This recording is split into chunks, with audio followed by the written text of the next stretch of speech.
और का वो मामला लगातार सुर्खियों में है जिसमें लैम्बोर्गिनी गाड़ी से एक्सीडेंट करने की बात कही जा रही है।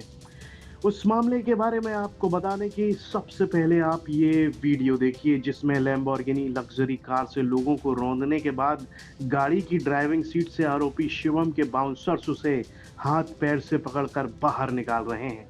अब जरा शिवम के वकील को सुनिए जो कह रहे हैं कि गाड़ी शिवम की नहीं बल्कि ड्राइवर मोहन चला रहा है। अब वो बीमार रहते हैं, लेकिन मतलब अभी ऐसा जब वो गाड़ी चला ही नहीं रहे थे, जब वो एक्चुअली में ये जो केस है वो एक्सीडेंट का केस है। और एक्सीडेंट का जो केस है, जो एफआईआर दर्ज हुई है, वो एक्सीडेंट पर एफआईआर दर्ज हुई है। जब वो गाड़ी ड्राइव ही नहीं कर रहे थे तो उनके ऊपर कोई मामला वैसे भी नहीं बनता है। वहीं पुलिस को सुनिए जिसने शिवम को लेकर सवाल पूछा कि क्या वो ड्रिंक करके गाड़ी चला रहा था, तो उनका बस यही कहना था कि अभी जांच जारी है। नहीं, ऐसा कोई डिटेल नहीं किया गया है। जैसा कि मैंने बताया, अभियोग पंजीकृत कर लिया गया एक्सीडेंट का, विवेचना की जा रही है। विवेचना में जो भी तथ्य प्रकाश में आएंगे उनके आधार पर अग्रिम कार्रवाई करेंगे। सर, क्या गाड़ी चलाने वाले कुछ ड्रिंक कर या कुछ इस तरह का अभी तो कोई प्रकाश? जैसा कि मैंने बताया, अभियोग पंजीकृत है। पूरे प्रकरण की गंभीरता से जांच की जा रही है। जांच में जो भी तथ्य प्रकाश में आएंगे उनके आधार पर कार्रवाई करेंगे। अब पूरा माजरा समझिए कि क्या है, कैसे रसूख और पैसे और रुतबे एक आसान से केस को भी चकरघन्नी की तरह घुमा सकता है, सुलझे सुलझाए मामले को पलटा सकता है। दरअसल उत्तर प्रदेश के कानपुर में रविवार को रेव 3 मॉल के पास अफरा तफरी मच गई थी। एक महंगी गाड़ी, करोड़ों की लग्जरी लैम्बोर्गिनी गाड़ी सड़क किनारे चुपचाप खड़े लोगों पर चढ़ गई। कोई घायल हुआ तो कोई हवा में उछल गया तो किसी की बुलेट कई मीटर तक गाड़ी में फंसकर घिसटती रही। और जब ये पूरा कांड हो गया तो एक और वीडियो सामने आया जिसमें साफ तौर पर देखा जा सकता है कैसे रईसजादे गाड़ी के मालिक शिवम मिश्रा को उसके बाउंसर्स ड्राइविंग सीट से निकाल रहे हैं। जी हाँ, वीडियो देखिए, खुद समझिए कि ड्राइविंग सीट से निकालते नजर आ रहे हैं। यानी घटना से जुड़ा वीडियो होने के बाद भी शिवम मिश्रा के वकील सब कुछ एक गरीब ड्राइवर मोहन पर डाल दे रहे हैं, जिसका तो अब तक चेहरा भी सामने नहीं आया है। अब सुनिए शिवम मिश्रा के पिता का क्या कुछ कहना है।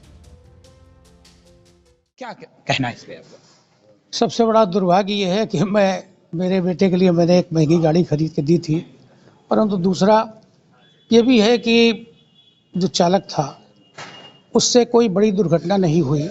मीडिया में बहुत ऐसा चलाया गया जिससे मैं और दहशत में आ गया, और मैं खुद आ सकता था उसी समय सामने। मेरी भी मानसिक स्थिति आप भी समझते हैं कि अगर किसी के बेटे की स्थिति हो और साथ में ऊपर से मीडिया भी प्रेशर, कुछ भी लिखने को तैयार है, वो जो भी उनके मन में हो, मेरा इतिहास, भूगोल, ठीक है, मैं मीडिया को मना नहीं करता, उनका विरोध नहीं करता, किंतु इतना उन्हें भी समझना चाहिए कि किसी ऐसी परिस्थिति में ये सब मालूम है, मीडिया को मालूम है, सबको मालूम कि वो बेहोशी की हालत में निकाला गया। उसको शराब के बारे में कहा जाता है, ये भी क्या उचित है? हमारे परिवार में कभी किसी ने कोई शराब नहीं पी। इसका कोई आदमी बिना समझे सर्टिफिकेट दे रहा है, पुलिस अलग परेशान कर रही है।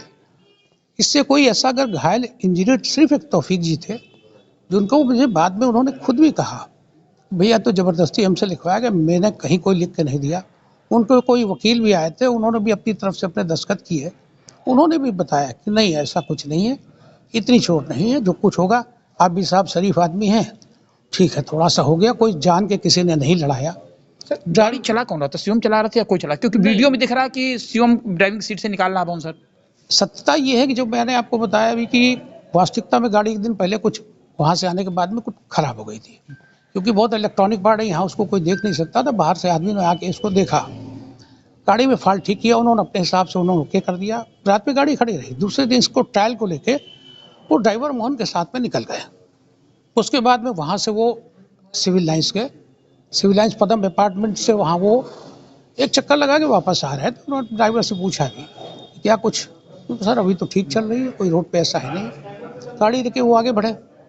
जो घटना स्थल था उस समय से थोड़ा पहले शिवम को थोड़ा सा जैसे लगा कि उनको चक्कर आ रहा, ड्राइवर जो बता रहा था, तो वो कुछ अचेत होने लगे। कुछ अचेत होने की स्थिति में ड्राइवर का बायां हाथ उनकी तरफ गया और उनको संभालने की कोशिश किया, तो वो थोड़ा आगे की तरफ झुक रहे थे, वो घबरा गया। उसने गाड़ी को ब्रेक करने की मारने की कोशिश की, इतने में एक टेम्पो वाले ने, उसका ध्यान थोड़ा ड्राइवर का भी भटक गया ऐसा लगता है, राइट साइड से टेम्पो आ रहा था, उसने टक्कर मारी, ब्रेक मारी, संभालने की कोशिश की। बहुत धीमी गति में गाड़ी थी, क्योंकि वैसे भी उनकी हालत देख के ड्राइवर का पैर एक्सीलेटर से हट गया जैसा बता रहा था। तो बाएं तरफ उसने दाबने की कोशिश की तो एक मोटरसाइकिल से टक्कर हो गई और कोई एक व्यक्ति था, उनको थोड़ा सा पैर में चोट लग गई। तो तौफीक जी बताते हैं, जिनका कि बाद में उन्होंने अपने खुद सत्यापित किया कि मुझे इस प्रकार की कोई हानि नहीं हुई है और आप भी एक शरीफ आदमी हैं, मुझे आपसे कोई भी शिकायत नहीं है। जो मेरा इलाज था वो आपने करवा दिया है, इसके अलावा मुझे आपसे किसी प्रकार की कोई शिकायत नहीं है। मैंने अपनी तरफ से कोई FIR लिख के दी भी नहीं हूँ, मैं देना भी नहीं चाहता था। उन्होंने जहाँ कहीं दस्तखत कराए हों, कुछ जगह मेडिकल कराने भी ले गई थी पुलिस। क्यों ले गई, क्या ले गई साहब, मैं नहीं समझ पाया। सर शिवम कहाँ है? आपके घर पुलिस गई थी, आपने दरवाजा भी नहीं खोला था। सर ऐसा है कि शिवम को उसी समय, जिस समय ये घटना घटी 2-3 बजे के 4 बजे के आसपास, उनको यहाँ से सीधे गाड़ी के द्वारा दिल्ली भेज दिया गया, क्योंकि दिल्ली के ही हम लोग के डॉक्टर हैं, जो कोई भी प्रॉब्लम होती है तो हम लोग उनको दिखाते हैं। मैं डॉक्टर का भी नाम बता सकता हूँ, उसमें मुझे कोई संदेह नहीं। डॉक्टर निखिल रहेजा, निखिल रहेजा है। अगर आप कहेंगे मैं नंबर भी आपको उनका दे दूंगा, आप बात कर सकते हैं, उनसे समझ सकते हैं। वो भी मैं जानकारी आपको पूरी शेयर करूंगा, क्योंकि कोई असत्य बोलने की बात नहीं है। मैं इतना जरूर समझता हूँ कि गाड़ी बच्चे के कहने से मैंने एक महंगी गाड़ी खरीद के उसको दे दी। व्यापार करते हैं हम भी, आज 90 साल से हम व्यापार खुद कर रहे हैं। मेरी उम्र भी 73 साल की हो गई है, बेटा एक है। उसने कहा, अब लोग मीडिया भी हमारे पीछे पड़ गए कि वो शराब पी के हुआ, ऐसा हुआ।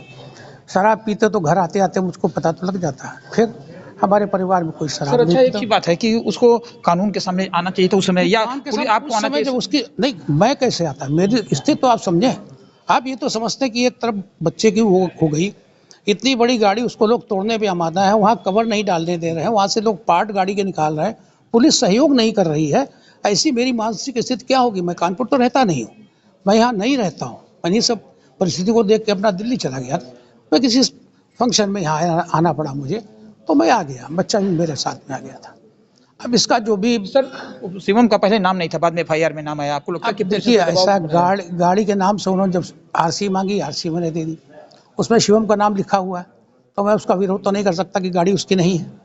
वो कंपनी में सर क्यों गाड़ी नहीं चला रहा था? ड्राइवर मोहन चला ये ड्राइवर नहीं बताया मुझे। वो गाड़ी वैसे भी चलाने की स्थिति में, वो बहुत दिनों से गाड़ी वाड़ी नहीं चलाते। उनको गाड़ियों का शौक है कि लेके उन्होंने गाड़ी खड़ी कर रखी है, पहले से भी गाड़ियां हैं, तो उनकी एसेट है। कोई अब उसमें कोई लिखता 2 नंबर 4 नंबर है। भैया इतने सालों से काम कर रहे हैं, करोड़ों रुपए टैक्स अभी भी देते हैं, रेट मेरे यहाँ पड़ती तो भी सब स्पष्ट होता है कि हमारे पास क्या है क्या नहीं है। इस केस में सबसे ज्यादा हैरानी तो इस बात की है कि इतना बड़ा कांड होने के बाद भी FIR लिखी गई तो उसमें शिवम का नाम ही नहीं था।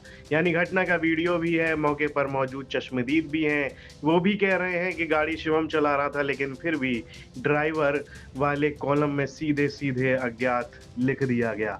हालांकि बवाल बढ़ने के बाद शिवम का नाम FIR में शामिल किया गया, लेकिन वही बात है कि मरता क्या ना करता। अब अगर नाम नहीं लिखा जाता तो लोगों के सवालों का जवाब कौन देता? जरा सोचिए कि रसूखदार शिवम की जगह कोई और होता तो क्या ऐसा होता? बवाल बढ़ा, पुलिस का एक पूरा का पूरा जत्था पहुंच गया शिवम के घर, जहां काफी देर तक पुलिस दरवाजा पीटती रही, लेकिन मजाल है किसी की कि दरवाजा खोल दे। और ऐसा नहीं है कि जब दरवाजा पीटा जा रहा था तो कोई घर में मौजूद नहीं था, कोई छत पर टहल रहा था, कोई अंदर खड़ी गाड़ी पर कवर डाल रहा था, लेकिन पुलिस के मुंह पर दरवाजा बंद रहा था। किसी ने खोलना जरूरी नहीं समझा। ये खबर हमें कानपुर से हमारे सहयोगी रंजय सिंह ने भेजी थी। इस पर आपकी क्या राय है? कमेंट बॉक्स में लिखकर हमें जरूर बताएं। यूपी से जुड़ी तमाम खबरें देखने के लिए आप देखते रहिए यूपी तक।